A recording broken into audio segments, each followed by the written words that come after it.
The last transmission from Earth control crackles through the comms, all systems failing. The Exodus wave is upon us. From the observation deck of the starship Odyssey, Kael watches the planet below vanish in a silent, brilliant flash. The end was just the beginning. By the end of this journey, you will uncover the hidden truth behind the great cataclysm and the survivors who defied extinction. Who else escaped the wave of destruction, and what ancient secret were they really running from? What would you be willing to risk for a second chance at life? The Odyssey drifted through the silent sea of stars, a lone speck in the immense dark. For cycles, the only sound was the hum of the ship's own heart, a lonely rhythm in the void. Then a new pulse broke the stillness, faint and desperate. The sensors painted a ghost on the screen, a vessel designated the Ethelstan. Its form was a silhouette of ruin, pitted and scarred by countless impacts with micro-asteroids and cosmic dust, a tomb sailing on an endless current. Its distress call was a data loop, a single phrase repeated for who knows how many years. Kael guided the Odyssey alongside the Derelict, the magnetic seals of the boarding tube hissing as they connected with the cold, dead metal of the Ethelstan's airlock. The interior was a frozen museum of a life interrupted. Corridors stretched into darkness, lined with hibernation pods that held their occupants in a permanent, silent slumber. There were no bodies, no signs of a struggle, just the profound quiet of a machine that had long since finished its work. The only light came from a single console on the bridge, its screen glowing with the final entry in the ship's log. The voice that crackled from the speaker was calm, eerily so, the last recording of a captain who had seen the end of everything. The log entry was brief, its words cutting deeper than any weapon. It stated with cold finality that the Great Cataclysm was not an accident. It was not a natural disaster or a cosmic event. They targeted us. The message ended there, offering no name, no reason, only the shattering accusation. That single log entry shifted the entire foundation of Kael's reality. The tragedy was not a random act of the universe. It was a deliberate strike. This changed his mission from one of simple survival to a pursuit of answers. Who were they, and why would they wipe a world clean? The Odyssey's new course was no longer a drift into the unknown, but a deliberate path toward a hidden and terrifying truth. The silence of the Odyssey was broken by a ghost. It was a signal, faint and corrupted, repeating on a forgotten military band. Kael almost dismissed it as cosmic noise, a fragment of some long-dead broadcast, until he caught the words. "Sanctuary is a lie." The voice was strained, desperate, the message cutting off after a broken phrase. "The real haven is, then, only static." The word sanctuary had been a beacon for every survivor, a promise of a new beginning on a world called Etherius. Now that promise felt like a trap. Who had sent this warning, and what had they discovered about their promised home? He had to know. The data was a shattered mirror, reflecting only pieces of the truth. He spent cycles piecing together the fragments, aligning corrupted bits of code like an archaeologist reconstructing a lost language. It was a star chart, but one that pointed into a region of space marked only by gravitational anomalies and dust clouds, a place no sane pilot would ever chart a course. This was not a safe path to a new home. It was a dangerous leap into the absolute unknown, a jump that would push the Odyssey to its very limits. His hand hovered over the navigation console. The preset coordinates for Etherius glowed with a safe, steady light. The new coordinates, deciphered from a warning, flickered erratically. One path offered community and the fragile dream of rebuilding. The other offered only a cryptic message and the void. He entered the new coordinates. The ship's engines began to whine, building to a fever pitch as they prepared for the jump. Hope was now shadowed by doubt, but the pursuit of truth demanded the risk. The jump was a violent shudder, a tearing sensation that felt less like travel and more like being ripped from the fabric of space itself. When the stars solidified from streaks of light back into silent, distant suns, the view was wrong. There was no warm, welcoming star, no orbiting planets. There was only a vast, dark sphere hanging in the void, a rogue planet untethered to any sun, illuminated by the faint, cold glow of distant nebulae.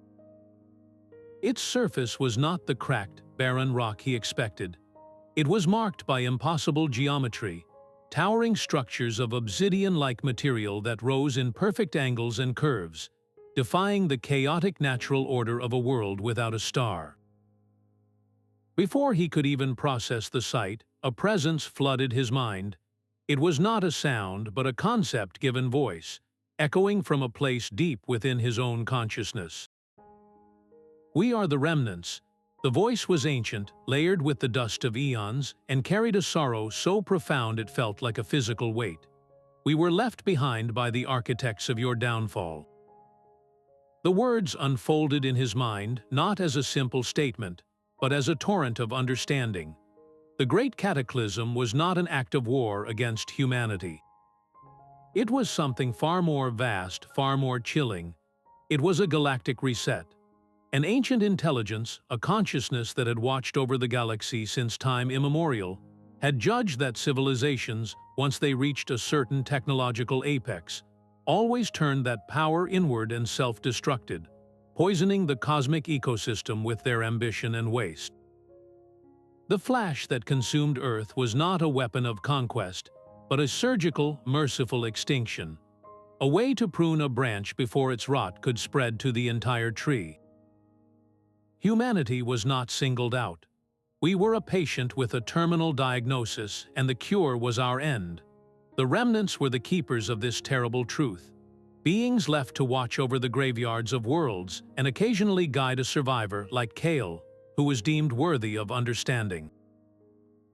The promise of Aetherius was real, but it was a test. Only those who questioned the easy path, who sought truth over comfort, would find their way here, to this lonely outpost of cosmic history. The revelation did not bring anger, but a hollow, staggering awe. His entire struggle for survival, the loss of his world, it was all part of a cycle as old as the stars themselves. He was not just a survivor. He was a witness to the universe's most profound and tragic secret. The voice of the Remnants faded from his mind, leaving a profound silence in its wake. Kael stood in the heart of their crystalline city, a place where light seemed to be absorbed and re-emitted from the very walls. Before him, a structure pulsed with a soft, internal luminescence. It was not a machine, but something alive, a sentient core of data and memory. It beckoned him, and without a conscious thought, he reached out and placed his hand upon its cool, smooth surface. The world dissolved into a storm of light and sound. He was no longer on the rogue planet. He was watching Earth, but not as he remembered it. He saw the cataclysm not as a flash from a distance, but from within. A wave of pure, structured energy swept across the planet, a wave that did not shatter mountains or boil oceans. It passed through the physical world, leaving it untouched, and sought out only one thing: life. He watched as it unwove the very fabric of biological existence, not with fire and chaos, but with a terrifying, surgical precision. It was a purge, a reset button for a single species. The vision shifted, and the sentient core's voice echoed in the void around him, a whisper that carried the weight of galaxies. "You carry the key." The vision clarified, showing him his own genetic code, a helix of light swirling within him. A single, dormant sequence was highlighted, a marker that the purging wave had failed to erase. This is the legacy they could not destroy. It holds the template, the counter-frequency that can reverse the process. But you are not the only one who seeks it. The vision fractured again, showing him shadows moving in the dark between stars. Hunters, they are drawn to the key's unique energy signature. They are coming. You must flee this place. Now, the connection severed and Kael stumbled back, gasping. His mission was no longer just about understanding the past. He was now a carrier of its only possible future, a future that others would kill to possess or to destroy. He was no longer a witness, he was a target. The Odyssey's engines were still cooling from the jump when proximity alarms shattered the silence. A sleek, predatory shape shimmered into existence, decloaking just kilometers off the rogue planet's dark side. It was a warship, all sharp angles and cold metal, its weapons ports already glowing with a malevolent light. There was no hail, no demand for surrender. Only the silent, swift maneuver to block his escape. He slammed his hands on the controls, throwing the Odyssey into a desperate dive toward the planet's shadow. A volley of plasma fire streaked past the viewport, close enough to light up the cockpit with an angry red glare. They were not here to talk. He had to get to the asteroid field on the system's edge, the only cover in this empty void.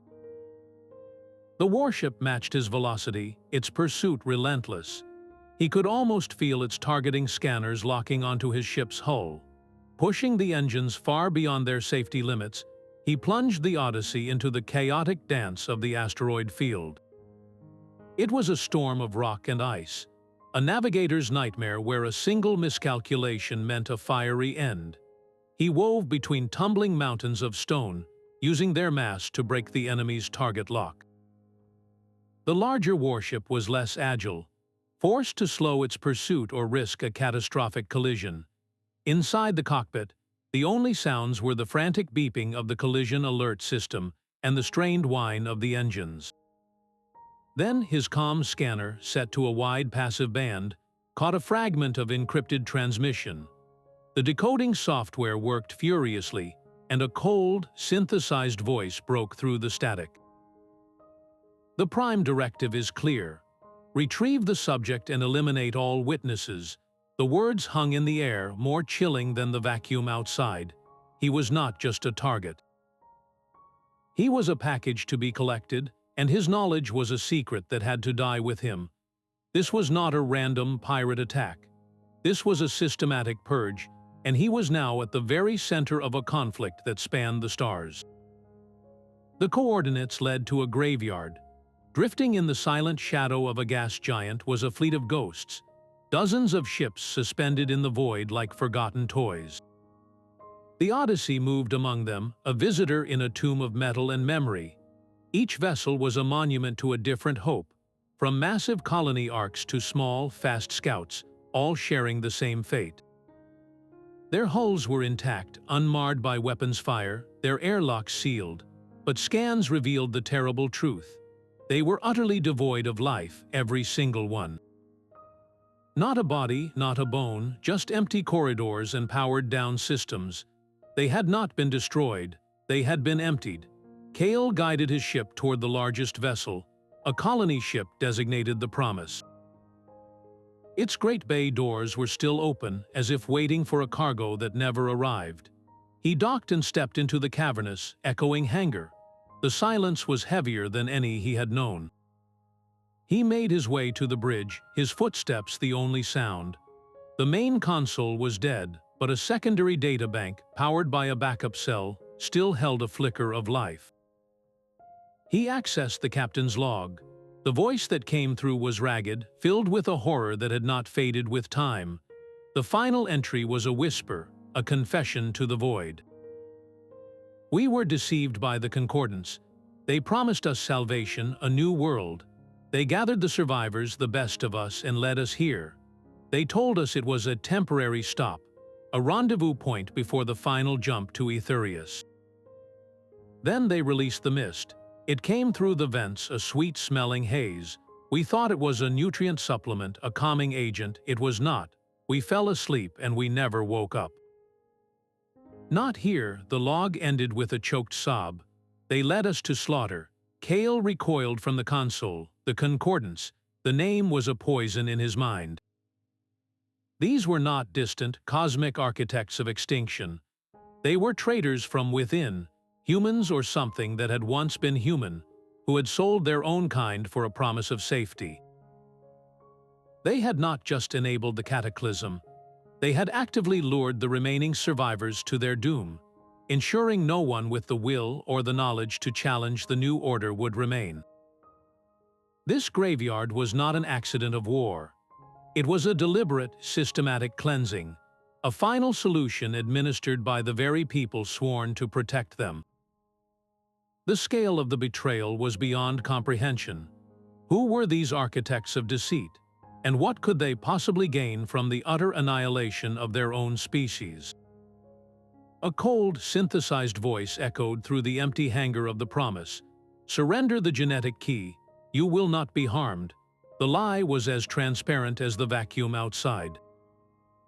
Two Concordance hunter drones descended from the shadows of the cavernous ceiling, their sleek forms humming with lethal energy, their weapon arms trained directly on him. He was cornered with nowhere to run on the dead ship. Just as one drone leveled its plasma cannon, a sharp crack reverberated through the metal deck. The drone shuddered, a precise hole smoking in its central processor. It listed sideways and crashed to the floor. The second drone spun, but a second shot took its optical sensor array, blinding it.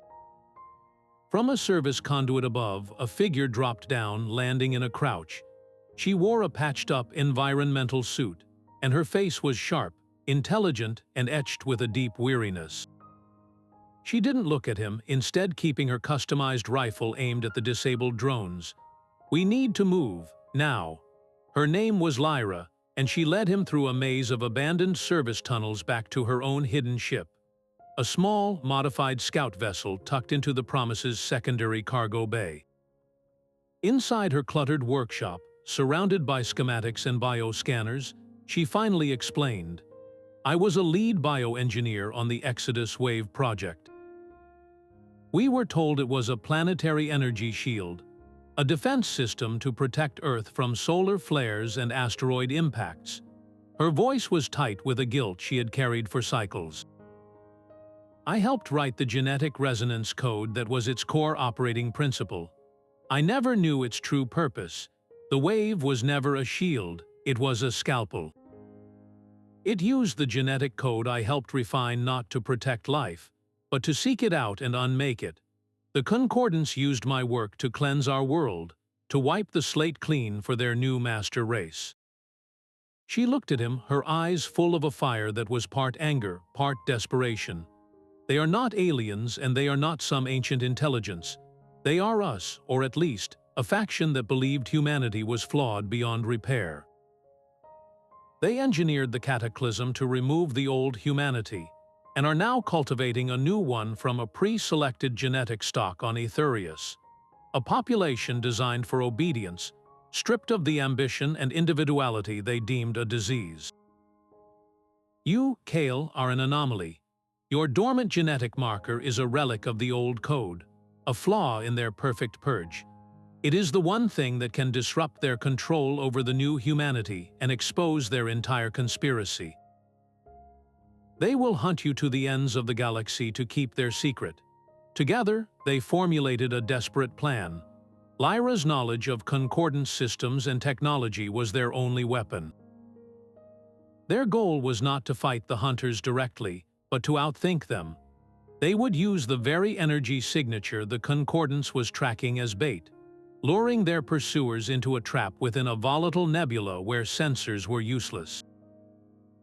There, they would hijack a Concordance comms buoy and broadcast the truth, the full, unedited data of their genocide, to every surviving ship and outpost in the sector.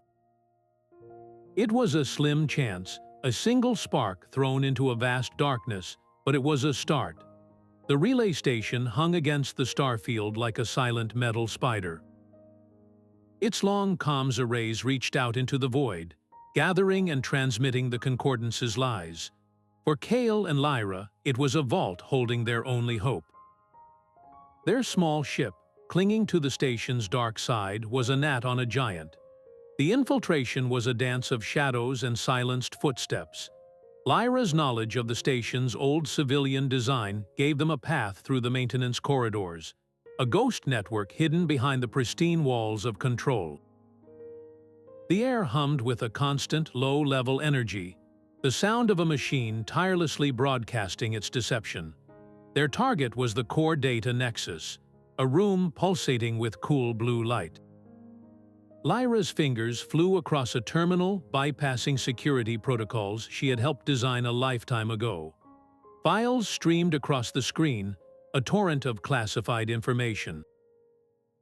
Then they found it, a project file labeled Regenesis. The data was a nightmare in plain text. It outlined the systematic collection of genetic material from the culled populations, the meticulous profiling for desirable traits like docility and lack of creative ambition. It was a blueprint for a new humanity, grown in artificial wombs on Aetherius, a species designed not to explore or create, but simply to exist in peaceful, productive servitude. They were archiving the soul of mankind and replacing it with a quiet, obedient ghost. They were so focused on the horror unfolding on the screen that they missed the soft chime of a proximity alert. A guard's panicked shout echoed down the corridor outside, sharp and clear. "Breach in Sector 7. All security to Sector 7." Red alarm lights began to strobe, and the heavy doors of the data nexus started to slide shut. Lyra slammed a data spike into the terminal, forcing a final, frantic download.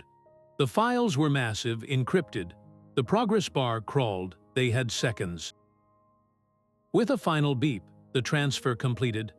Lyra ripped the spike free as the doors sealed with a definitive boom, trapping them. Their only way out was a ventilation shaft, a tight, claustrophobic crawl through the beating heart of the station. They could hear the bootsteps of security teams converging on their position. Emerging into a deserted hangar, they sprinted for their ship, the partial date a heavy weight in Lyra's hand. They had the proof, but it was incomplete, a puzzle with most of the pieces still missing. The files they did secure pointed to one last place, a hidden research facility designated the Cradle. It was the heart of Project Regenesis, the place where the new humanity was being born. Their escape was a blur of evasive maneuvers, but as they jumped to safety, a single question burned in the silence. What unspeakable truth were they cultivating in the darkness of the Cradle? The Cradle was a whisper in the void, a set of coordinates that led them into the crushing gravity well of a dying star. The neutron star pulsed with a furious, rapid rhythm, a tiny, dense remnant spinning faster than thought, its gravitational pull warping space itself. Orbiting this celestial maelstrom was a structure of impossible design, a facility built like a spike driven into the fabric of reality, enduring forces that should have torn any ship to dust. This was the Titan's Maw, the heart of Project Regenesis. Lyra guided their ship through the violent tides of radiation and gravity, her knuckles white on the controls. One wrong calculation would see them pulled apart or cooked by the star's lethal emissions. Docking was a nightmare of precision, latching onto a hidden airlock that seemed to swallow them whole. The interior was a stark contrast to the chaos outside, all sterile white halls and silent, automated systems. It felt less like a laboratory and more like a tomb for the future. In a secure data chamber, Lyra interfaced her portable terminal with the facility's core. The files they had stolen from the relay station were only the index, the table of contents for a library of horrors. Here, she accessed the full texts. Her face, illuminated by the scrolling data, slowly lost all color. "It is so much worse than we thought," she whispered, her voice hollow. "They are not just cultivating a new humanity. They are improving it." The files detailed a process of forced evolution, splicing human DNA with engineered sequences designed for enhanced obedience, resilience, and psionic receptivity. They are creating hybrids Kael, a new species built to serve a consciousness we cannot even comprehend. Her eyes met his, wide with a terrifying realization. "And you are not just an anomaly. You are their original template. Your dormant genetic marker is the only stable source for the key sequence they need to complete the final stage of their work." It is the cornerstone of their entire project. Every survivor they culled, every soul they erased, was just raw material. You are the one ingredient they could not synthesize, the one piece that escaped their net. The Concordance is not just hunting you to hide a secret. They are hunting you to finish their masterpiece. The stakes of their mission shattered and then reformed, infinitely higher. It was no longer just about revealing a truth. It was about preventing the birth of an entire slave race built from his own blood. Could they destroy a facility at the heart of a gravitational nightmare, and in doing so, shatter a future built on the bones of their own kind? The sterile white corridors of the Titan's maw gave way to a cavernous chamber that felt utterly alien. Here, the air was cold and carried a faint, metallic scent. Rows of cylindrical stasis tubes lined the walls, each one holding a silent, suspended form. But these were not the pristine, engineered newborns of Project Regenesis. These were horrors. Human forms were interlaced with gleaming cybernetics, their flesh fused to cold metal in a grotesque mockery of evolution. Wires and conduits snaked from their spines into the tubes, feeding data from their tormented bodies back to the facility's core. They were living experiments, a gallery of the Concordance's failed attempts to forge their perfect hybrid. One tube near the center began to flicker, its preservation field destabilizing. The hybrid within, a woman with one human eye and one glowing optical sensor, stirred. Her mechanical hand twitched, then pressed against the inside of the glass. Her lips parted, and a synthesized yet desperate voice crackled from a speaker grill on her neck. "Free us." Her single human eye locked onto Kael, pleading. "We are the failed experiments, the ones who rejected the control sequences. They keep us alive to study our resistance. The key to stopping them is not in the data. It is in the core. The central mainframe houses the primary genetic compiler. Destroy it, and you break the chain. You halt the production of the new race." Her words were cut short as a deafening alarm blared through the chamber. Security forces, clad in black armor and armed with pulsar rifles, swarmed the entrance, their boots echoing on the metal deck. The hybrid's eye widened in terror. "Go, now, follow the red conduit lines, they will lead you to the heart." With her last ounce of strength, she slammed her fist against a control panel on her tube, and a hidden section of the wall slid open, revealing a narrow maintenance shaft. The sound of plasma fire filled the air as the first security officers opened fire, their shots sizzling against the stasis tubes. Kael and Lyra dove into the shaft just as the door sealed behind them, plunging them into near darkness, the only light coming from the pulsating red conduits that snaked along the wall, guiding them deeper into the beast's belly. The failed experiments were not just victims. They were a map, and their suffering pointed the way to the only weapon that could shatter the Concordance's dream for good. The red conduits bled into a single, massive trunk line that pulsed with a sickly crimson light. It terminated at a vast, circular chamber, the heart of the Titan's maw. In the center, a pillar of swirling data and energy rose from the floor, a visible representation of the genetic compiler itself. This was the machine that was weaving a new species from stolen DNA. Kael approached a terminal, his fingers flying across the interface, searching for any command that could halt the process. Instead, the main screen flickered and resolved into the face of a man. His features were sharp, his expression one of cold, paternal disappointment. "I am Director Valerius," a voice, smooth as polished stone, filled the chamber. "You have come far, Kael, but you run towards an ending you cannot comprehend. The Great Filter is not a past event. It is a continuous process of cosmic selection." The old humanity was a failed experiment, a beautiful but flawed creation destined to burn itself out. We are not executioners, we are gardeners, pruning the weak so that the enhanced may inherit the stars. His words were a chilling sermon, a justification for genocide framed as divine necessity. As Valerius spoke, Lyra was already at a secondary panel, her tools prying open an access hatch to the facility's power regulation systems.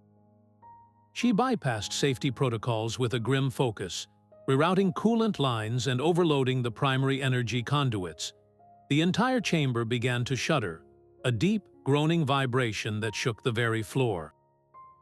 Alarms that had been silent now blared in a frantic chorus. "The core is breaching containment," Lyra shouted over the din, her eyes locked on her readouts. "The neutron star's gravity is taking hold. We have to go." Kael gave the data pillar one last long look.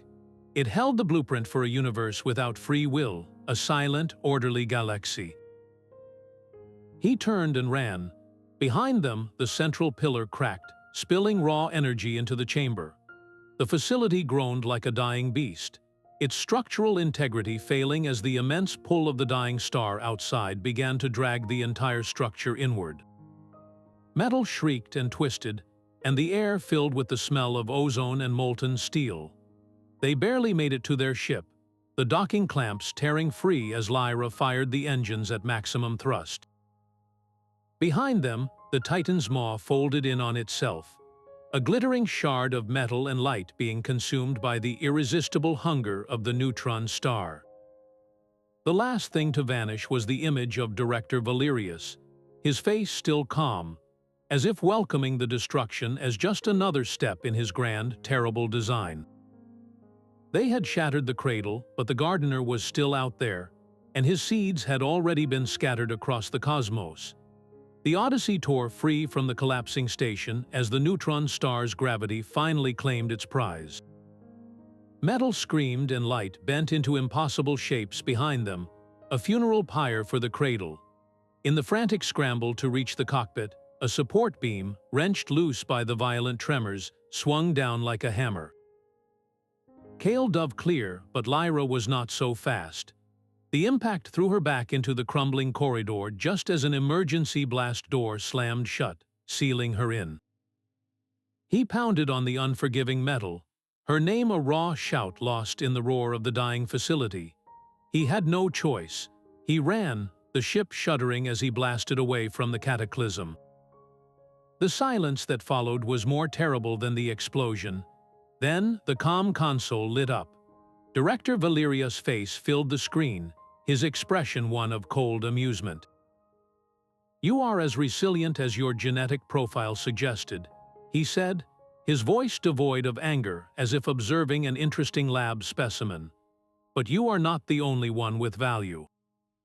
The screen split, showing a live feed of Lyra, conscious but restrained in a sterile medical bay.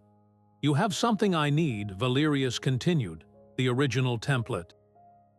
"The key, come to the Citadel, and perhaps I will spare your friend. She has served her purpose in leading you to me.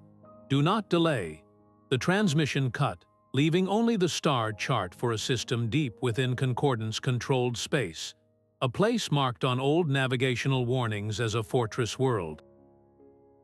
The message was a snare, obvious and inescapable. Every instinct told him it was a trap, that Valerius would never honor such a bargain. But the image of Lyra, alone in the heart of the enemy, left him with no other path. He input the coordinates, the navigation computer confirming the suicidal course. He was flying directly into the lion's den, trading the vast, open darkness for a gilded cage, all for the slim chance of saving the one person who knew the full weight of his burden. The Citadel was a scar upon the face of its moon, a fortress of obsidian metal fused directly into the cratered rock. A web of glowing energy shields shimmered around it, and the sharp, angular forms of patrol ships traced endless, vigilant circles in the void. Kael's stolen Concordance access code was a whisper of false safety in the oppressive silence. He transmitted it, holding his breath as the Odyssey drifted toward the outermost defensive perimeter. For a long moment, nothing happened. Then, a section of the energy web flickered and dissolved, creating a temporary gateway. He guided his ship through, the shields sealing behind him with a finality that felt like a tomb door slamming shut. He was inside the wolf's den. A piercing white light suddenly engulfed the cockpit. a deep structural scan probing every centimeter of his ship, and he knew his own biology. The scan lingered, and then a familiar, chillingly calm voice filled the cockpit, devoid of any speaker static, as if Valerius were standing right beside him. "Welcome, Kael. I've been expecting you." The words were not a greeting, but a declaration of total control. The main view screen activated, not with a star chart, but with a live feed of the hangar bay he was being directed toward. It was not filled with armed soldiers. It was empty, save for a single, unarmed welcome drone. The sheer confidence of it was more intimidating than a legion of warships. Valerius was not afraid of him. He was welcoming a specimen home. The Citadel's inner sanctum was a sphere of cool, polished black stone, its only furnishing a single chair that faced a panoramic view of the star-dusted void. Director Valerius stood before it, his hands clasped behind his back, a patient curator awaiting his prize exhibit. Kael was forced into the chair, his arms locked into place by energy restraints that hummed against his wrists. Valerius did not turn, his gaze fixed on the stars as he spoke. "You have witnessed the grand design from its edges, Kael. You have seen the flaws of the old world, the chaos, the endless cycle of self-destruction. Now I offer you a place at its center. Join us, help me perfect humanity. Your unique genetic template is the final piece we need to stabilize the new generation. With your willing participation, we can create a legacy of peace that will last for millennia." He finally turned, his eyes holding a terrible, sincere conviction. "Refuse, and you will still serve, but your friend will not. Lyra will be assimilated. Her brilliant mind will be integrated into the Citadel's core intelligence, her consciousness dissolved into a pattern that serves the greater good. The choice is yours." Kael felt the weight of the entire fortress pressing down on him, the cold logic of the offer more suffocating than any cell. He met Valerius' gaze, his voice low but clear, cutting through the sterile air. "You do not want to perfect us, you want to control us. You are not building a legacy. You are building a prison for the human soul, and you are just the chief warden." For a moment, the only sound was the faint hum of the energy restraints. Then, the entire Citadel plunged into absolute blackness. The starfield vanished, the hum died, and the restraints on Kael's wrists flickered and released. A single, distant alarm began to wail. In the sudden chaos, a hand found his arm in the dark. "Lyra." Her voice was a tense whisper next to his ear. "I rerouted the auxiliary power through the primary data core. It will not last long. We have to move." She had not been a passive prisoner. While Valerius monologued, she had used her intimate knowledge of concordance systems, whispering commands to the maintenance drones that serviced her cell, creating a cascade failure that gave them this one fleeting window.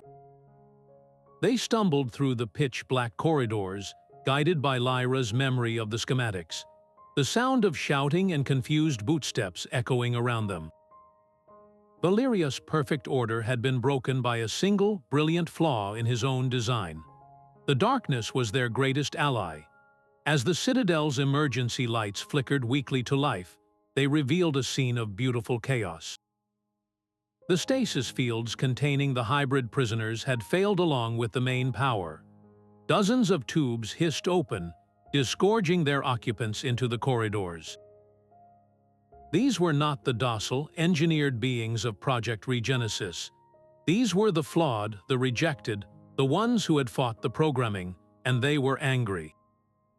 Kael saw a hybrid with a reinforced mechanical arm tear a pulsar rifle from the hands of a disoriented guard. Another, whose vocal synthesizer produced a low, threatening hum, used a data spike to disable a security drone. This was not a riot. It was a reawakening. Lyra moved among them, her voice cutting through the din. "The central command deck is 2 levels up. If we can take the communications array, we can shout their secrets to the entire galaxy." A figure emerged from the fray, taller than the others. His name was Eris, and one side of his face was an intricate web of scar tissue and embedded circuitry. a testament to a procedure he had violently rejected. He picked up a fallen guard's helmet, crushed it in his augmented grip, and let the pieces clatter to the floor. His voice, a blend of biological depth and mechanical resonance, echoed with a power that silenced the immediate hallway. "We will no longer be tools for your evolution." The words were not just a declaration. They were a war cry, a collective scream of a people who had been treated as components in a machine. The freed hybrids surged forward, a wave of reclaimed fury. They moved with a purpose that was both terrifying and magnificent, using their unique, mismatched abilities as weapons. One hybrid emitted a localized electromagnetic pulse, shorting out a defensive turret. Another used her enhanced strength to rip a sealed bulkhead from its hinges. They were no longer experiments, they were an army. The command center's doors were reinforced plasteel, designed to withstand a siege. The hybrid swarm did not bother with the control panel. They simply tore it apart, peeling the layers back like the skin of a fruit. Inside, the few remaining technicians and officers surrendered without a fight, their faces pale with a fear they had never expected to feel. Eris went straight to the main communications console, his mechanical fingers flying across the interface with an innate understanding. "The central array is ours. The galaxy has been listening to a single, lying voice for too long. It is time for them to hear the chorus." Lyra's fingers danced across the command console, her movements a blur of focused energy. The galactic network interface glowed before her, a vast web of light waiting to carry their message. She opened a channel on every frequency, every public and military band, a shout into the void that could not be ignored. Her voice, clear and unyielding, began to transmit. "People of the colonies, the Cataclysm was a lie. We were betrayed by those who promised to save us." The words were not just an accusation. They were a key, turning a lock deep within the hearts of every survivor who heard them. Then she unleashed the evidence. The files streamed across the network, a river of damning truth. Schematics of the Exodus wave's true purpose, logs from the Ghost Fleet graveyard, the cold, clinical data of Project Regenesis. She showed them the faces of the lost, the recordings of the betrayed, the genetic profiles of a new humanity designed for servitude. For a moment, there was only silence on the open channels, the weight of the revelation hanging in the cosmic stillness. Then the silence shattered. First, it was a single, broken transmission from a deep space mining outpost. "We always wondered why our supply ships stopped coming." Then another from a rogue trader fleet. "They told us Earth died in a natural disaster. They lied to us."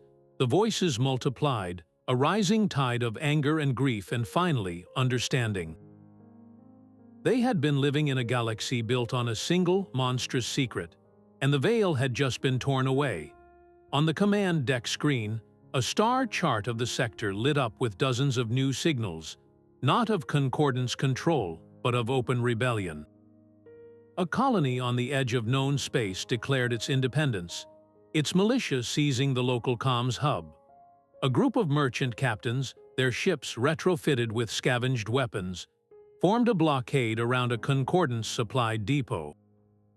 The spark they had thrown into the darkness had found tinder, and a fire was beginning to spread.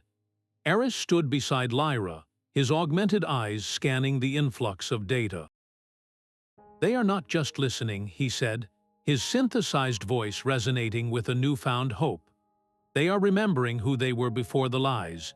We are no longer a whisper in the dark. We are a voice they cannot silence." The fight was no longer just about their own survival. It had become a war for the soul of humanity itself, a battle not just against an enemy, but for the very truth of their past and the right to their future. Valerius' voice cut across every channel, a cold blade of sound in the warm chaos of rebellion. "Heresy will be silenced." The order was simple, absolute, and backed by the sudden, terrifying movement of his fleet. Dozens of warships, once hidden in the moon's shadow, now powered towards the Citadel, their weapons glowing like the eyes of hunting beasts. The brief window of hope was slamming shut. Kael's mind raced, scanning the fortress' defensive schematics. They could not win a direct fight. But the Citadel was not just a base, it was a weapon. He saw it then, a desperate gambit. We turned their own fortress against them, he told Lyra and Eris. The shield generators can be overloaded, their energy output inverted and channeled into the main comms array. It would create a single, massive electromagnetic pulse, a wave of disruptive energy that would short out every unshielded system in the local space. It would disable the Citadel completely, but it would also stop Valerius' fleet dead in the void, giving the scattered rebellion a fighting chance. Eris immediately began rerouting power conduits, his mechanical hands a blur. The plan was fragile, a house of cards built in a hurricane, but it was their only play. Then the lights on the command deck flickered. A low, shuddering groan vibrated through the floor. The main tactical display wavered and died. The shield generators had gone offline, not from an external attack, but from within. A young hybrid named Cadden stood frozen at a secondary console, a smoking data spike in his hand, his face a mask of conflicted terror. "They promised me a new body," he whispered, his voice breaking. "They said they would fix me." The betrayal was a physical blow. Valerius had not just threatened them, he had bought them, exploiting the very vulnerabilities his experiments had created. Without the shields, the Citadel was a naked egg waiting to be cracked. The lead warship opened fire, its plasma cannons tearing into the outer hull. The deck bucked violently, throwing them from their feet. Alarms screamed, and the air filled with the acrid smell of burning circuits and ozone. Their one brilliant defense was gone, sacrificed for a single, flawed promise. Now, with the enemy at the gates and their fortress tearing itself apart, they had nothing left but to face the storm head-on. The void erupted in silent, violent light. Plasma trails crisscrossed the blackness as the first wave of rebel ships, a ragtag collection of retrofitted freighters and aging military corvettes, slammed into the polished hulls of the Concordance Armada. It was not a battle of elegant formations, but a desperate brawl. Kael gripped the controls of a stolen interceptor, its engines screaming as he dove into the storm. His world narrowed to the tactical display, a mess of hostile red icons and the singular, massive shape of Valerius's flagship. Its engines glowed with a steady, arrogant light, the heart of the enemy fleet. Taking out the command ship was their only chance to break the Concordance's coordinated assault. He pushed the interceptor to its limits, weaving through a hail of cannon fire, his own lasers stitching a path through the smaller defensive drones that swarmed around the behemoth. Inside the crumbling Citadel, Lyra's voice was a calm anchor in the storm of data flooding her console. She fed him real-time targeting data, her fingers flying as she identified shield frequency fluctuations and structural weak points on the flagship's massive engine nacelles. "His approach vector is clear for 5 seconds, she transmitted, her voice tight with focus. "Target the primary coolant vent at the base of the starboard engine." "Make it count." Kael saw the opening, a narrow gap in the point defense fire. He angled his ship, ignoring the proximity alarms blaring in his ears, and fired a full volley of proton torpedoes. They streaked away, a trio of deadly fireflies, and slammed home. A brilliant secondary explosion bloomed from the flagship's side, and its powerful thrust faltered, a noticeable stutter in its smooth, menacing advance. The effect was immediate. Across the battlefield, the Concordance vessels, their movements once perfectly synchronized, began to lose their cohesion. Without the flagship's relentless command and control, their formation fractured. The rebel ships, fighting with the fury of the newly freed, pressed their advantage. A damaged freighter used its bulk to ram a cruiser, while a squadron of agile fighters harried a destroyer from its blind spot.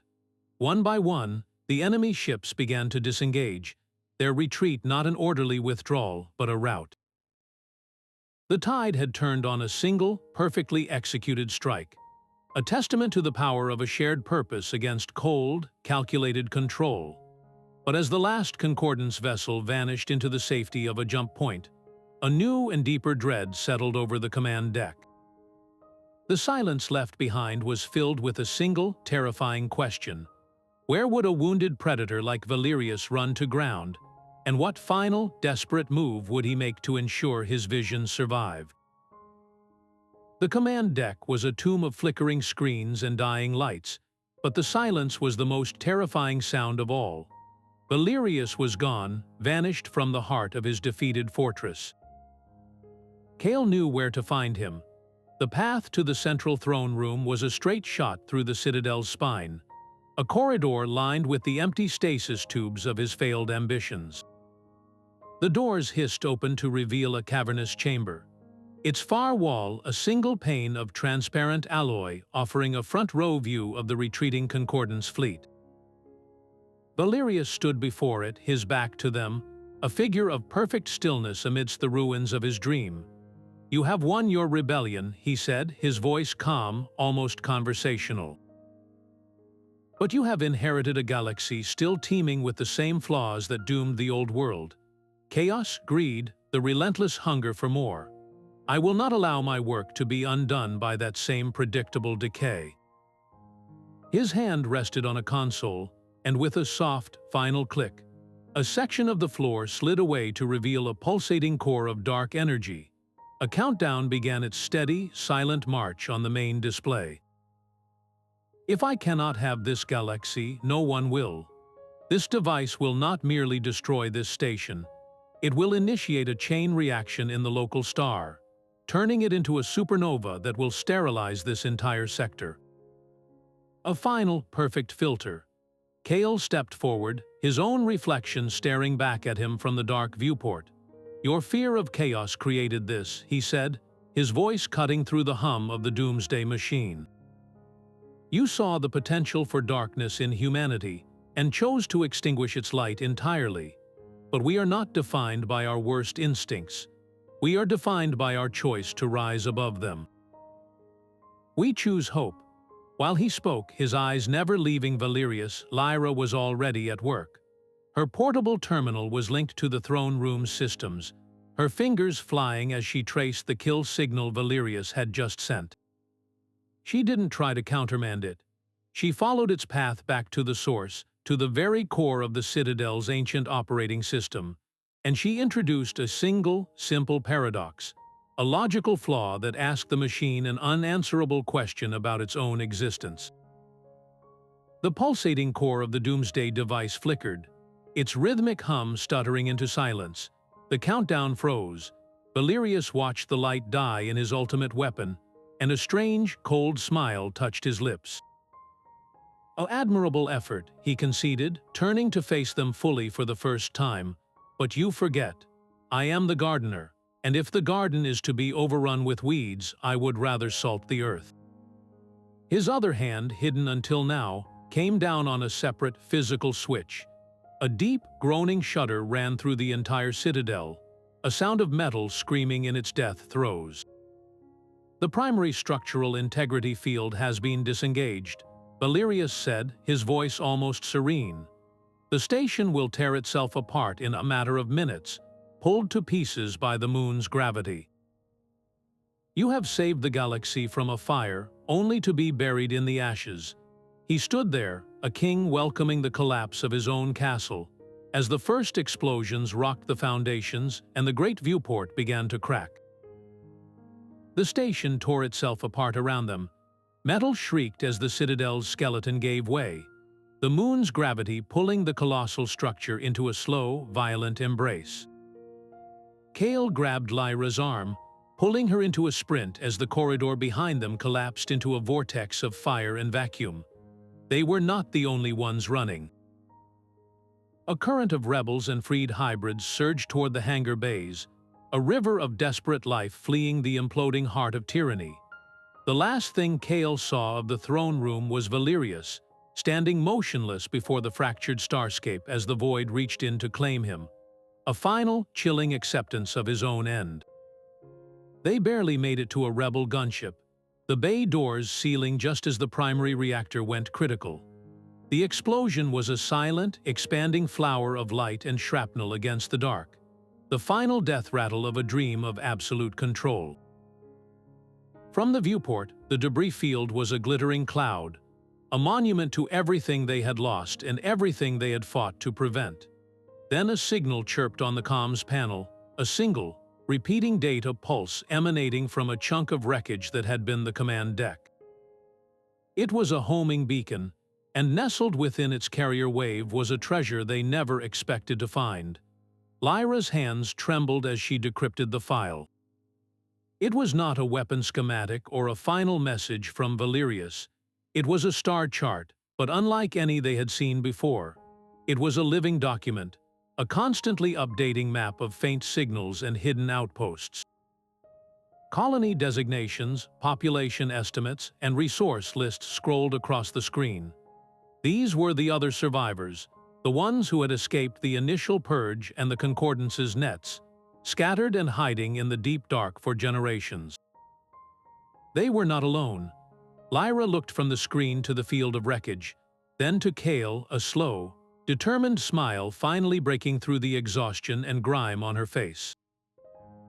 "This is just the beginning," she said, her voice steady with a newfound conviction. "We have a map to our own people. We are not the last fragments of a dead world. We are the seeds. Now we can find them. Now we can truly rebuild." The gunship turned away from the fading embers of the Citadel, its new course plotted toward a distant, hopeful star on the chart. Its path no longer defined by what they were fleeing from, but by what they were finally sailing toward. The star chart was a living pulse of hope, a network of lights where before there had only been silence. One by one, those lights became ships, converging on the Odyssey as it drifted in a quiet, neutral system. Representatives from a dozen freed colonies and hidden outposts stepped aboard, their faces a mosaic of hardship and newfound determination. They gathered in the ship's mess hall, a space once meant for a single crew, now hosting the fragile beginnings of a new civilization. The air was thick with the tension of 1,000 different fears and a shared, desperate hope. An elder from an agricultural colony, her hands still bearing the calluses of a life spent tilling soil under artificial suns, stood and let her gaze travel across the faces in the room. "We have spent generations hiding, or worse, living under a lie," she began, her voice quiet but carrying the weight of absolute authority. "The Concordance sought to unite us under a single, suffocating rule. We cannot replace one master with another. Our strength does not lie in uniformity, but in our diversity.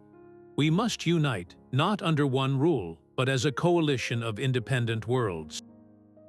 A free alliance, bound by shared principles, not forced by a central command." Her words cut through the tension, offering a vision that was both pragmatic and profound. The debate that followed was passionate, a chorus of voices that had been silenced for too long. A merchant captain from a nomadic fleet argued for open trade routes as the lifeblood of their new society. A scientist from a research outpost insisted on the free and immediate sharing of all technological and medical data, ensuring that no colony would ever be left to suffer in isolation again. They were not just arguing for rules. They were arguing for a soul, for the foundational beliefs that would define who they would become. Out of that vibrant, sometimes chaotic, exchange, a charter was drafted. It was not a long document of complex laws, but a simple, powerful promise. It guaranteed the sovereignty of each member world, the freedom of travel and communication, and a mutual defense pact stating that an attack on one would be considered an attack on all. Most importantly, it committed every signatory to the preservation and sharing of all recovered human knowledge, from the lost art of Earth to the hard-learned lessons of survival in the void. They called it the Stella Concord, a conscious reclamation of the word their oppressors had corrupted. It was a promise written not in stone, but in starlight, a fragile agreement that now had to survive the harsh realities of a galaxy still filled with shadows. The ink on the Stella Concord was barely dry when the first reality set in. Hope was a powerful fuel, but it could not power engines or feed millions. Their new alliance was a body with a soul, but it needed a skeleton of steel and sustenance. Kael found himself leading a scavenger fleet, a motley collection of tugs and freighters heading back toward the graveyards of the old war. Their destination was the Seraph's Belt, a dense asteroid field littered with the ghost ships of the Cataclysm, a place most pilots avoided for its navigational hazards and painful memories. It was a grim homecoming, sifting through the bones of their past to build a future. Their sensors painted a grim picture of derelict cruisers and shattered colony transports, picked clean by decades of micro-impacts and cosmic radiation. Then, a unique energy signature pulsed on the edge of their scan, emanating from a vessel whose hull was strangely intact, its silhouette belonging to a deep space engineering ship, the World Shaper class. Docking was a delicate operation, the magnetic seals gripping the cold, pitted hull of the ship designated the Gaia. Inside, the silence was different. It was not the hollow quiet of a tomb, but the preserved stillness of a workshop interrupted. The air was stale but breathable, and the corridors were lined with equipment lockers, their contents still neatly stowed. In the main cargo bay, they found their prize. It was not a weapon or a treasure of precious metals. It was a series of massive, cylindrical units, each one a complex web of pipes, filters, and nutrient injectors, all connected to a central control console that still held a flicker of power. Lyra ran a diagnostic, her eyes widening as the data scrolled across her portable screen. "This is not just survival gear," she whispered, her voice filled with a reverence usually reserved for sacred texts. "This is a Genesis machine. These are atmospheric processors and soil revitalization units. They were designed to jump-start a planet's biosphere, to turn barren rock into living, breathing Earth." Her hand rested on the cool metal of the nearest unit. This could restore dead worlds. The discovery shifted something fundamental within them. For so long, their mission had been defined by what they were fighting against: tyranny, lies, extinction. Here, in the frozen heart of a ruin, they had found a tool to fight for something. It was a promise of green under alien suns, of oceans teeming with life, of a legacy that was not just about enduring, but about thriving. The salvage mission was no longer just about gathering scrap metal. They were unearthing the very seeds of renewal from the ashes of the Cataclysm itself. The quiet hum of the Odyssey's systems was the only sound for weeks, a peaceful rhythm that felt earned. Then the ghost returned. It was a signal, faint and layered with old encryption, repeating a single phrase on a frequency only his own genetic marker could fully decode. The voice was unmistakably that of the Remnants, the ancient keepers of the rogue planet, but it was strained, fractured with urgency. The message was a stark warning. The Concordance's defeat was not an end, but a strategic retreat. A faction of its most fanatical remnants had initiated a contingency, a second wave far more insidious than the first cataclysm. This was not a purge of life, but a sterilization of possibility. They planned to deploy a field of engineered nanites, a silent, self-replicating swarm that would drift through inhabited systems, rewriting the genetic code of every living thing it touched, stripping away ambition, creativity, and the very capacity for rebellion. The message ended abruptly, but not before a final, desperate command echoed in the silence. "Find the Genesis core, or all is lost." The words hung in the air, a new and terrifying weight. The Genesis core was not a weapon. According to the fragmented data Lyra could cross-reference, it was a relic from the age of the original architects, a device capable of emitting a counter-frequency on a planetary scale, a reset button for biology itself. It was the only thing that could overwrite the nanite programming before it forever locked humanity into a state of docile, permanent stasis. Their quest for survival had just become a race to protect the soul of every living being in the galaxy. The promise of rebuilding now depended on finding a single mythical key hidden somewhere in the vast, uncharted dark. The coordinates from the Remnants led them to a world of rust and dust, a desert planet where the very air was a corrosive yellow haze. They suited up in the claustrophobic bulk of environmental suits, the hiss of their own recycled breath the only sound as they stepped onto the cracked, crimson soil. The signal pulsed from deep beneath the surface, a steady, metallic heartbeat calling from under the dunes. Their geoscanners pinpointed the source, revealing the entrance to a facility not built upon the land, but carved directly into the planet's bedrock. The doorway was a seamless slab of dark alloy, nearly invisible against the rock until you were standing right before it. As they approached, the ground itself seemed to stir. Patches of sand coalesced, rising into humanoid forms of shimmering, granular metal. Automated sentinels, their optical sensors glowing with a cold blue light, moved with a silent, fluid grace, blocking their path. They were not aggressive, not yet, but their stance was clear. This place was not meant for visitors. Kael watched them, these perfect, silent guardians of nothing but rock and ruin, and a cold realization settled in his gut. This is not a refuge, it is a vault. They are not guarding a shelter or a weapon. They are guarding a secret, something so ancient and so powerful it was buried at the end of the universe, on a dead world under a poisonous sky. What could be so valuable or so dangerous that it required a planet for its lock and a legion of automated ghosts for its key? The vault door slid open on silent hinges, revealing a chamber that defied the desolation outside. In the center of the perfectly spherical room, suspended in a field of shimmering energy, floated an orb. It was no larger than a human heart, and it pulsed with a soft, internal light, a rhythmic beat that seemed to sync with the very hum of the universe.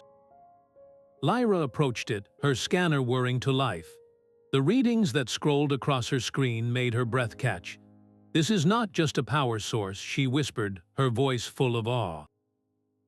"It is a quantum replicator. It does not just emit energy. It rewrites reality on a subatomic level, restoring matter to a state prior to its corruption. In theory, it could reverse the genetic damage of the Cataclysm itself, healing every soul the wave touched, but the power requirement is astronomical. It would need the entire output of a star, focused through a lens we do not possess. To activate it here would be to drain this world dry, turning it to dust in an instant." The choice before them was agonizing. They held the cure for humanity's greatest wound, a chance to undo the genocide and bring back billions. Yet using it would require a sacrifice of similar, horrifying scale, consuming one world to save another. And if they left it hidden, they were condemning the galaxy to the Concordance's second silent wave, a future of docile slavery. The orb pulsed gently in its cradle, a beautiful, terrible key to either salvation or absolute ruin. Its light cast long shadows in the vault, illuminating the faces of those who now held the fate of two civilizations in their hands. The silence of the vault was shattered by the shriek of tearing metal. The entrance slab exploded inward, and black-armored soldiers poured through the breach, their movements a chilling synchrony of lethal intent. Leading them was a figure Kael recognized from Citadel briefings, a woman with a face of sharp angles and eyes of cold mercury. She was Commander Lyra, Valerius's most devoted lieutenant. Her gaze swept past them, locking onto the pulsating Genesis core. "You are hoarding the future," she stated, her voice as sharp as a scalpel. "That device is the key to a perfected, stable existence. You would deny humanity its final form out of sentiment for its flawed past.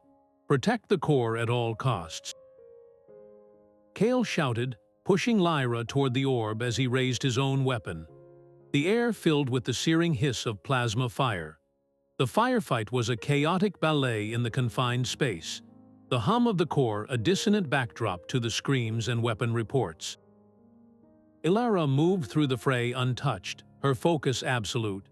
"You cannot stop evolution," she sneered, deflecting a blast with a flick of her wrist-mounted energy shield. "This is not destruction. It is a necessary upgrade. Your emotional attachment to pain and chaos is a disease, and we are the cure." Kael and the others were forced into a tight circle around the core's energy field, using its console as makeshift cover. They were outnumbered and outgunned, their position becoming a desperate last stand. Every shot they fired was to hold a line, to protect not just a device, but the very right to be imperfect, to feel, to choose. The core's gentle pulse seemed to beat faster, as if sensing the battle for its destiny raging just meters away. The plasma fire sizzled against the console shielding. Kael's mind raced, not for a way to win the firefight, but for a way to complete their mission. The Genesis core pulsed behind him, a promise they could not use. Lyra's voice cut through the chaos. "Your sentimentality is a chain that binds you to the past. We offer freedom from its weight." Kael's reply was a quiet counterpoint to her fervor. "We call that weight a soul." Then he saw it, a flicker on his wrist-mounted scanner. The pulsar, the dead system's central star, was a rapidly spinning remnant, a cosmic lighthouse emitting a predictable, unimaginably powerful beam of radiation. Lyra followed his gaze, her eyes widening with a terrifying comprehension. The power requirement, she breathed, her voice barely audible over the weapon's fire. "The pulsar's rotational energy. It is the only source strong enough to activate the core without destroying a world. But how do we channel a star?" Her plan formed in the heat of battle, a desperate, beautiful insanity. "We use the Odyssey. We modify its main deflector dish to act as a focusing lens and its entire power grid as a conduit. We fly directly into the pulsar's energy stream." Kael did not hesitate. "The ship will never survive the strain, it will be torn to pieces." Lyra met his gaze, her expression grim. "It is the only way." "For everyone we have lost," Kael said, his decision made, "for everyone who still has a chance to live." The retreat was a fighting withdrawal back to the ship, the Genesis core secured in a shielded container. As the Odyssey broke orbit, leaving the desert world and Lyra's furious forces behind, the real work began. The ship became a hive of frantic activity. Engineers rerouted primary power conduits through corridors never meant for such a load, while others worked on the deflector dish, reinforcing its matrix with every scrap of spare plating they could find. The air grew thick with the smell of ozone and sweat. Lyra stood on the bridge, her face illuminated by the tactical display. The pulsar's beam was a sweeping scythe of pure energy, and their window was terrifyingly small. "We have one chance," she explained to the crew, her voice calm but firm. "We must hit the beam at its peak intensity and hold our position for exactly 47 seconds.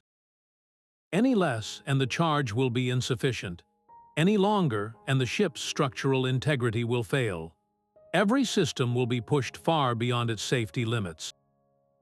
It will feel like the universe is trying to tear us apart from the inside." Kael took the helm, his hands steady on the controls. The star filled the viewport, a furious, spinning disk of blinding light and raging magnetic storms. The Odyssey trembled as it entered the outer edges of the emission zone. This was no longer a battle against soldiers, but against physics itself. The fate of human freedom now rested on the strength of their ship and the courage of its crew. The ship groaned like a living thing in its death throes. Every rivet screamed as the Odyssey clawed its way deeper into the star's furious breath. The deflector dish glowed white-hot, a shield not against weapons, but against the raw power of creation itself. Alerts flashed across the bridge, a frantic chorus of dying systems. Hull integrity was failing. Primary power conduits were melting. They had the charge, but the ship was coming apart around them. Kael fought the controls, his muscles straining against the violent shudder that threatened to tear the vessel into a million glittering pieces. "We are not going to hold," he shouted over the deafening roar. "We need more time."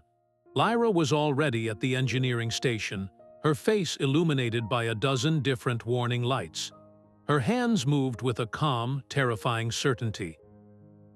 She rerouted every scrap of auxiliary power into the main grid. A final, desperate transfusion to keep the heart of the ship beating for a few seconds more. Then she looked at Kael, her eyes clear and resolute.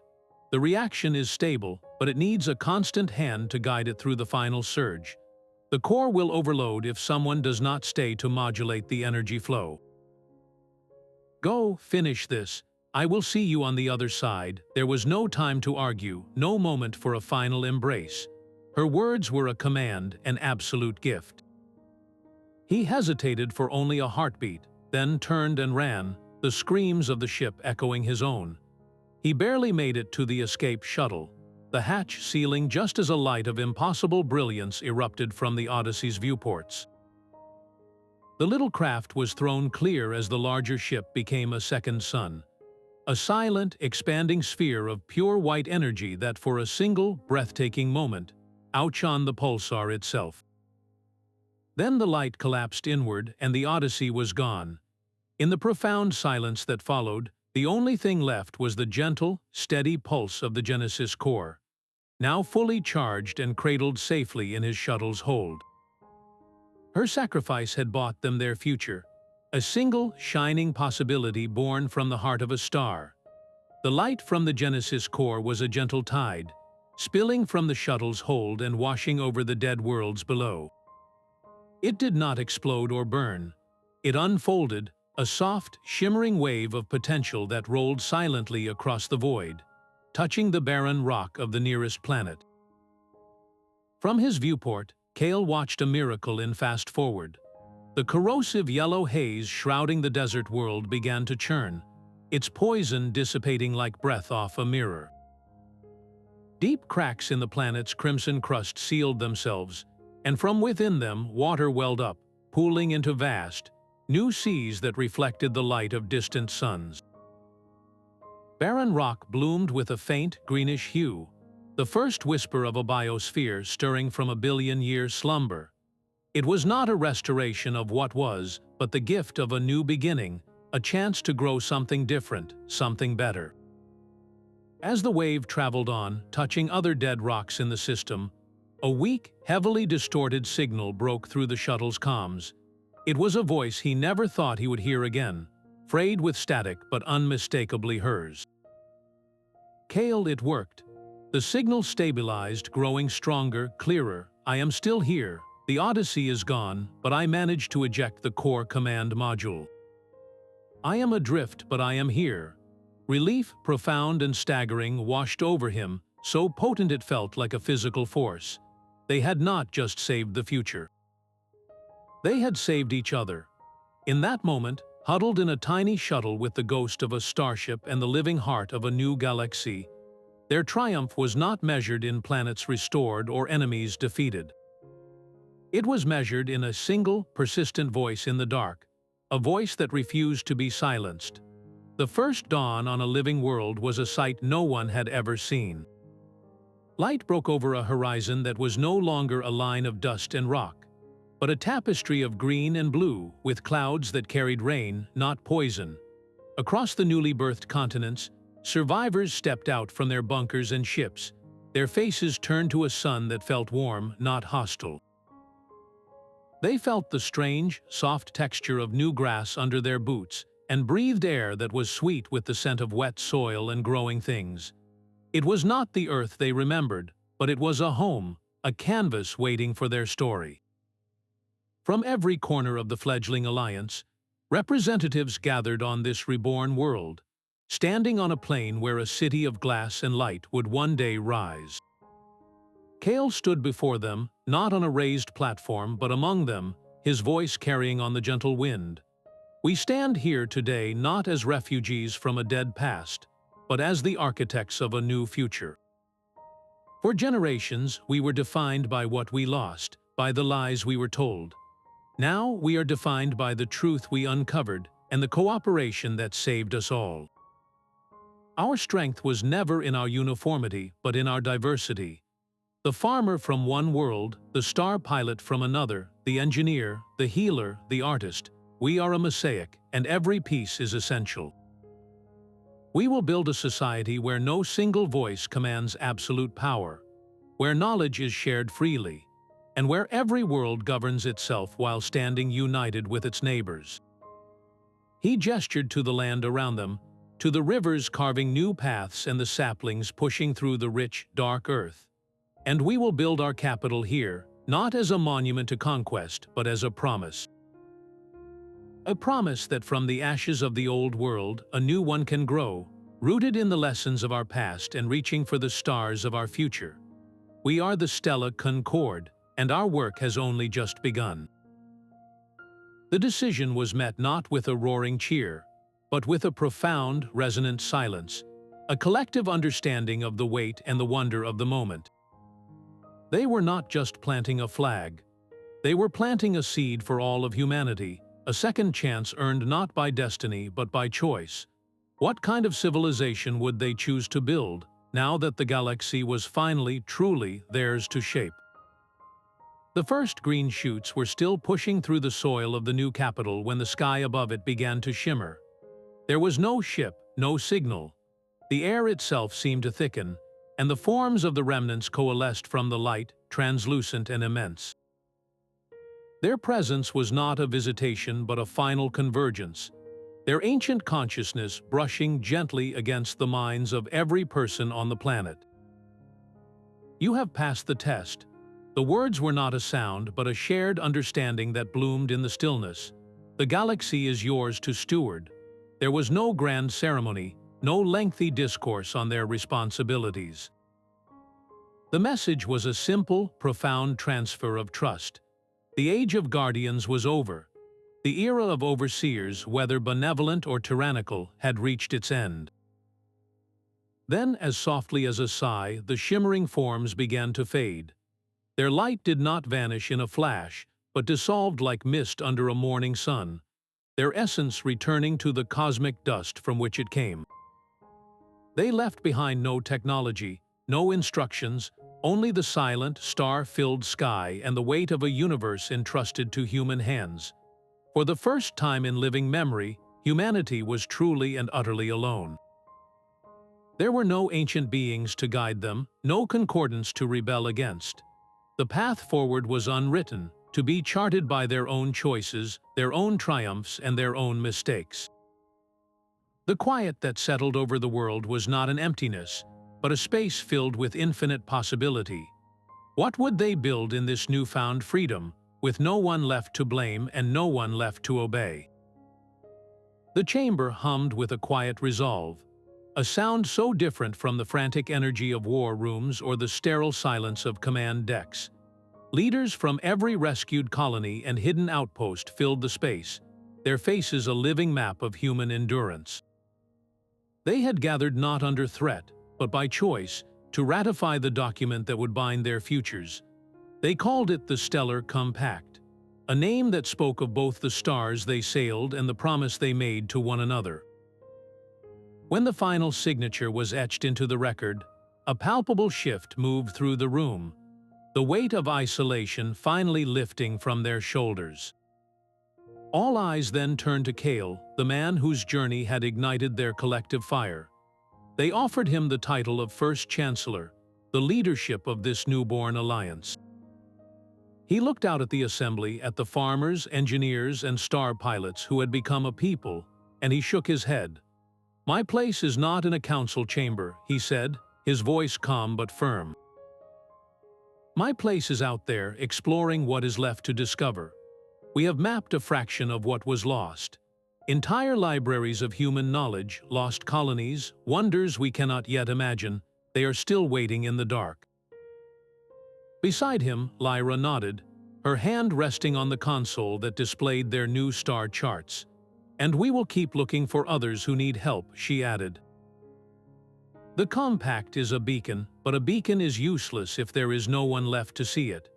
Our work as scouts is not over, it has just begun. A murmur of understanding rippled through the crowd. They were not building an empire that would demand conquest, but a network that thrived on connection.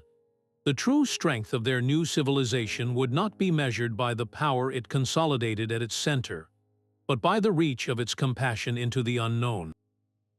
Who might be waiting for that signal, clinging to survival in some forgotten corner of the void, praying that they are not the last of their kind? The Odyssey's new hull gleamed under the light of a foreign sun, its silhouette reshaped by salvaged concordance alloys and scavenged remnant technology. It was no longer a relic of flight, but a vessel reborn for discovery. Its mission was clear: to plunge into the black pools of uncharted space where no star chart provided a guide. In his quarters, Kael opened a new log entry, the soft glow of the screen illuminating his face. The Cataclysm defined our past, but it will not define our future. We are the proof that hope endures, not as a fragile dream, but as a choice we make with every new star we map. The words felt like a vow, sealing the old wounds and setting a new course. With Lyra at the helm, her hands moving with a quiet confidence over the upgraded navigation console, the ship's powerful new engines engaged. Space itself seemed to bend around them, and with a silent, gut-wrenching lurch, the familiar stars vanished. They emerged into a sector of space that was a tapestry of cosmic violence and beauty. A young nebula, still raw with the energy of its birth, sprawled across the viewport in vibrant hues of violet and deep blue. Within its luminous clouds, protoplanets coalesced from dust and ice, their surfaces still molten with the heat of formation. It was a nursery of worlds, a sight no human had ever witnessed. This was not a graveyard of the old, but a cradle for the new. Their first objective was to plant the beacons, small, self-sustaining relay stations that would blink to life one by one, creating a chain of light through the darkness. Each beacon carried more than just a navigational signal. It held a copy of the Stellar Compact, a library of recovered human knowledge, and a simple, open greeting in 1,000 languages. They were not claiming territory, but extending a hand. Who might be out here, listening on a forgotten frequency? Who would finally hear a friendly voice after an eternity of silence?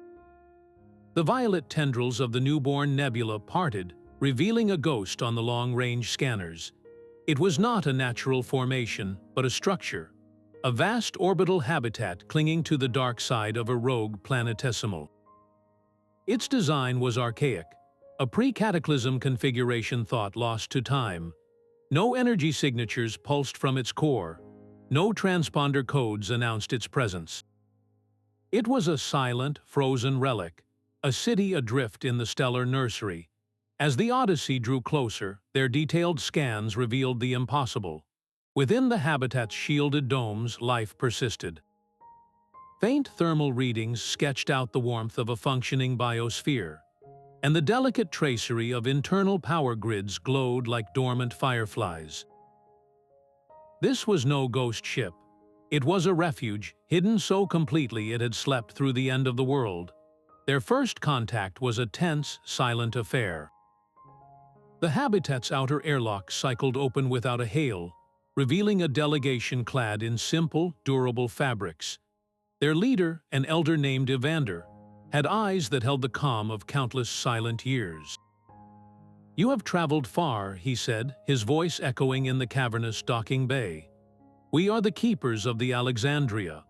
We severed our ties to the old networks and went dark, hoping the silence would be our shield. It seems it was. We saw the great filter approach in the data, a statistical certainty of societal collapse. So we chose to withdraw, to preserve what we could, so that one day, a seed might remain to regrow the forest." He led them into the heart of the habitat, a breathtaking vista of cultivated parks and quiet libraries carved into the rock. Here, we did not just save ourselves.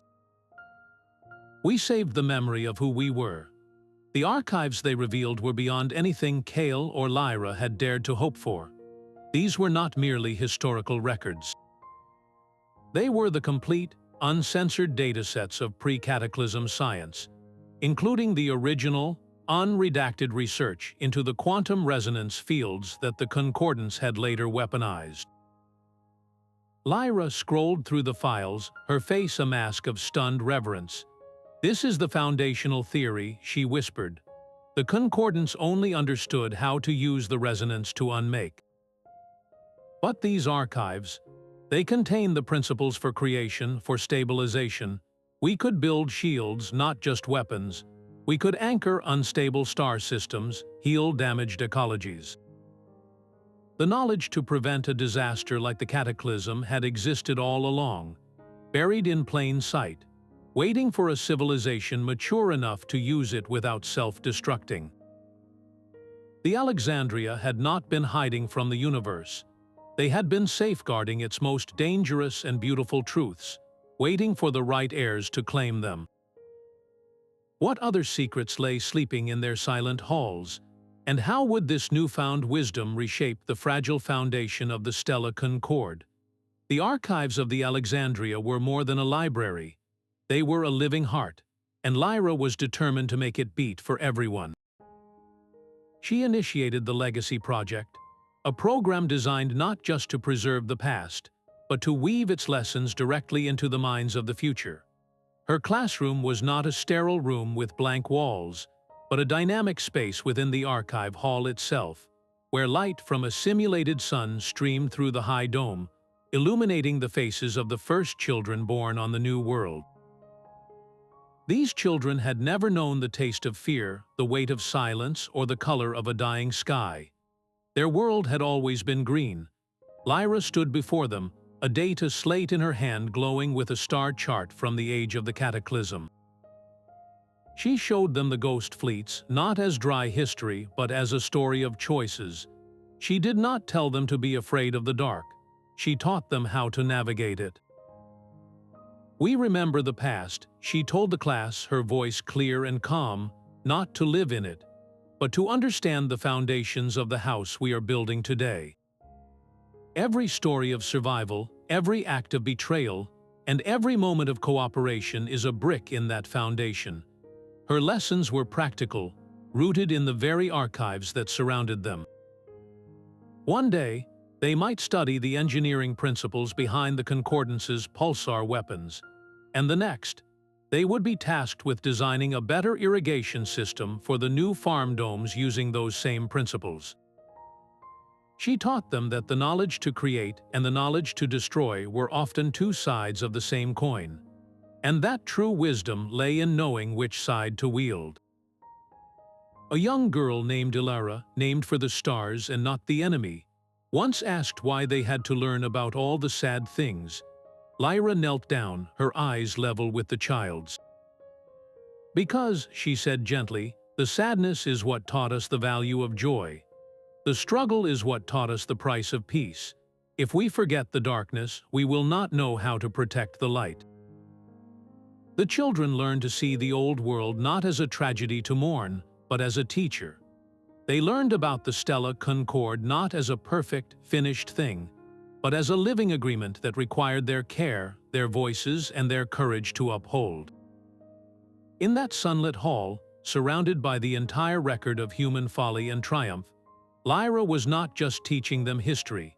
She was giving them the most vital tool for their future, the unshakable belief that they could learn from the mistakes of their ancestors and build a tomorrow worthy of their sacrifice.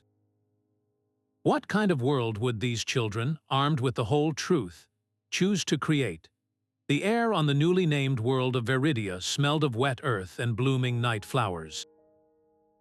In a vast, sheltered valley, the Alliance had planted its heart. The cosmic garden was not a place of solemn statues, but a living, breathing mosaic. A silver-leafed tree from a high-gravity world stood next to a bush whose blue fronds hummed with a soft, melodic vibration. A stream meandered through, its waters home to translucent fish from a deep-sea colony. Every plant, every stone, every whisper of scent was a refugee, a piece of a world saved from the silence. Kael walked the winding paths, his fingers brushing against the velvet petals of a flower that had not bloomed anywhere in the galaxy for generations. He stopped before a simple, polished obsidian monolith, its surface inscribed not with names but with star coordinates, the last known positions of the ghost fleets, the Citadel, and Earth itself. "From destruction, we have grown something beautiful," he said, his voice quiet but clear in the twilight. "This is not a monument to our sorrow, but a testament to life's perseverance. It proves that even from the coldest ash, a seed can find a way to sprout." As the twin moons rose, a crowd gathered in the garden's central clearing. They stood together, farmers from the reclaimed dust worlds and engineers from the orbital rings, the children of Viridia and the elders of the Alexandria. There were no grand speeches. Instead, a single clear tone rang out from a crystal bell, its sound echoing through the valley. In the silence that followed, people simply looked up at the star-dusted sky. Some whispered the names of those they had lost. Others placed a hand on the trunk of a tree or dipped their fingers in the stream, a physical connection to the memory of a home they would never see again. It was not a ceremony of mourning, but one of gratitude and promise. The garden itself was the eulogy, a vibrant, ever-growing declaration that those who were gone had not been forgotten, and that their legacy was this fragile, beautiful, and stubborn will to live. What stories would these new roots tell in 1,000 years? And what new lives would find shelter under these alien, intertwined branches? The peace of Viridia felt deep, but it was not absolute. Whispers began to trickle in from the farthest scout patrols and listening posts, tales of strange energy signatures and encrypted traffic emanating from a nameless red dwarf system on the very fringe of the galactic spiral. They called it the Concordance's Shadow, a last, hidden stronghold where the most fanatical loyalists had retreated to plot their revenge. The Alliance Council debated for days, weighing the risk of ignoring the threat against the danger of reviving old fears. In the end, Kael and Lyra volunteered to lead a small, swift scout mission. They had to know if the ghost still had teeth. The system was a graveyard of shattered planetoids, a place where gravity had lost its ancient war with entropy.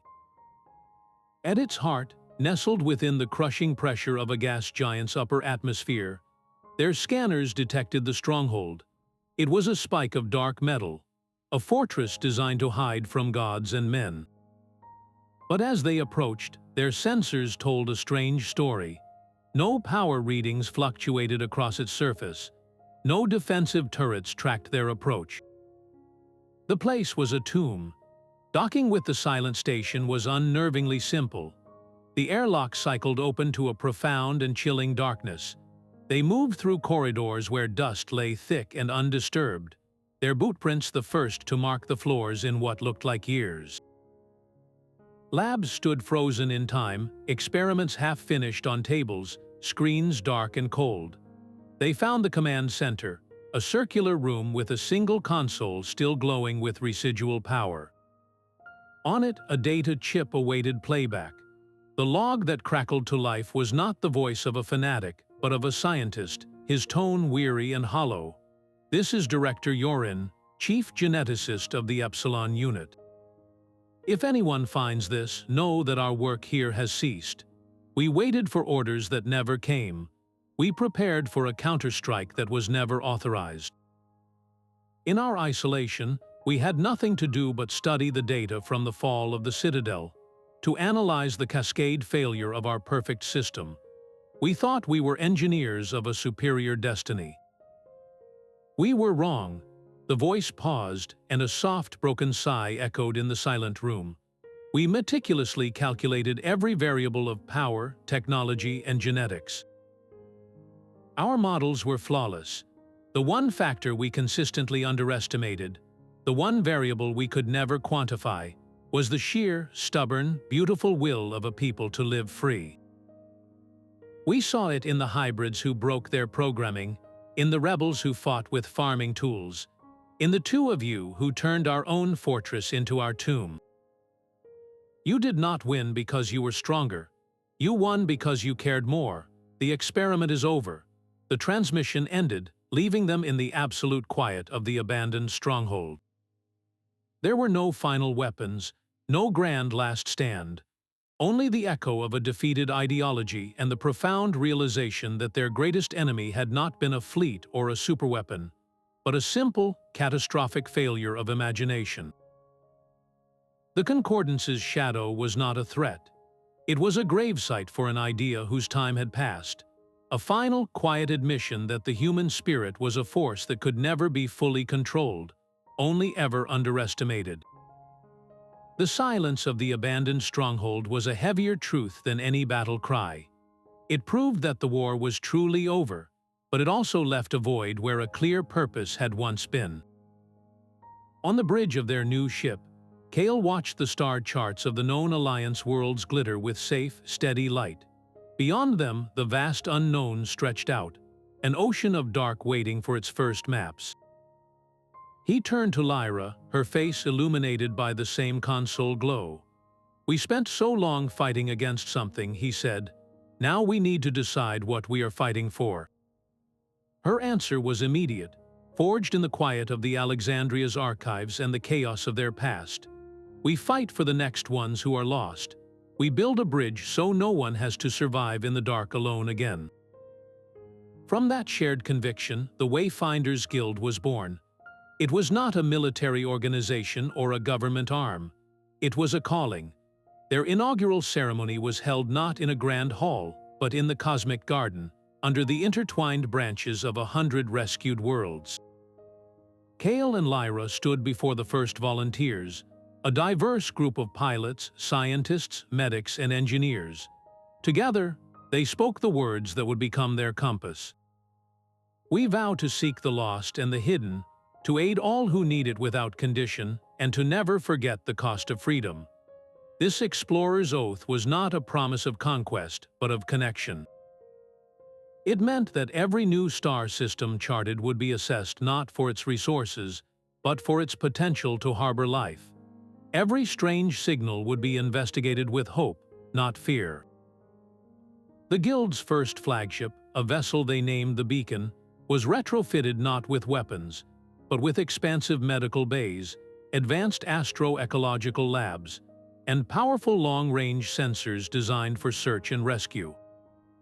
Their mission parameters were simple yet profound. "A Wayfinder's primary duty is to listen," Lyra explained to the first cadets. "Your ship is a mobile outpost of the Stella Concord, and your most valuable tool is an open channel. You are the opposite of the silence that defined the Cataclysm." The oath transformed their journey from a personal quest into a legacy. It was a promise that the galaxy's dark ages were over, and that the light they carried would be used to illuminate the path for others. What new voices, waiting for generations in the silence, would finally hear the Guild's answering call? The silence between stars was broken by a sound no one had expected to hear. It was a signal, but not one of distress or warning. It arrived on a frequency that bypassed all known communication networks, a complex harmonic wave that seemed to resonate with the very structure of space. The message was simple, its meaning translated by the Alexandria's most advanced linguistic algorithms. "Greetings, survivors, you are not alone in the universe." The words echoed through the command center of the beacon, leaving a profound stillness in their wake. This was not a ghost from humanity's past. The signal's point of origin was plotted to a source beyond the galactic rim, from a star system in the small, trailing cloud of the Magellanic Cradle. It was an invitation, not a threat. The Wayfinders Guild now faced its greatest test, not of survival, but of maturity.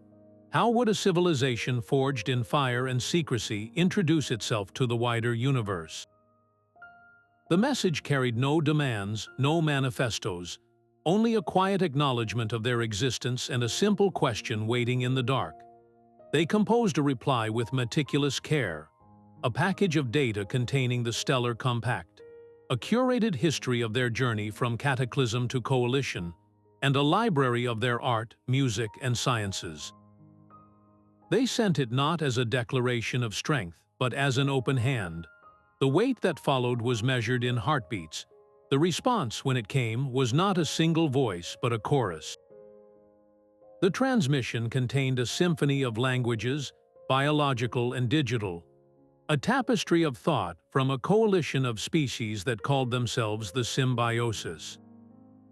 They, too, were survivors of their own versions of a great filter, a diverse alliance that had learned to bridge the vast differences between silicon and carbon, energy and matter. They did not offer technology or weapons. They offered connection, a shared network of knowledge about the cosmos itself, charts of stable wormholes, warnings of gravitational anomalies, and the locations of young, life-bearing worlds. The first formal meeting was not held in a room, but in a shared virtual space, a neutral ground constructed from combined data. The representatives of the Symbiosis were as varied as their origins, from crystalline entities that communicated through shifting light patterns to gaseous forms that held intelligence in swirling clouds. Their first question was not about power or territory. It was about philosophy. They asked about the core principle of the explorer's oath, the concept of offering aid without condition. They had observed other civilizations in the universe, they explained, and most who reached the stars did so by conquering their own world and then looking outward for more to claim. Humanity, or what it had become, was different. You build gardens, not fortresses, the lead emissary conveyed, its meaning forming directly in their minds. This is a rare and valuable trait in a young species. The alliance was no longer a local pact. It had become a thread in a much larger, older tapestry. The discovery redefined their place in the cosmos. They were not just rebuilding what was lost. They were joining a conversation that had been going on for eons, a silent symphony of civilizations helping each other navigate the dark. What other voices were waiting to be heard in that great cosmic chorus? And what could humanity, in all its flawed and resilient glory, possibly have to teach them? Years later, the air on the colony world of Viridia carried the scent of rain on fresh-turned soil. Kael and Lyra walked through a settlement that had been little more than coordinates on a star chart, now a vibrant town square buzzing with life. Children, their laughter echoing off the domed habitats, chased a floating light orb across a field of soft, blue-green grass under a sky of gentle, stable weather patterns.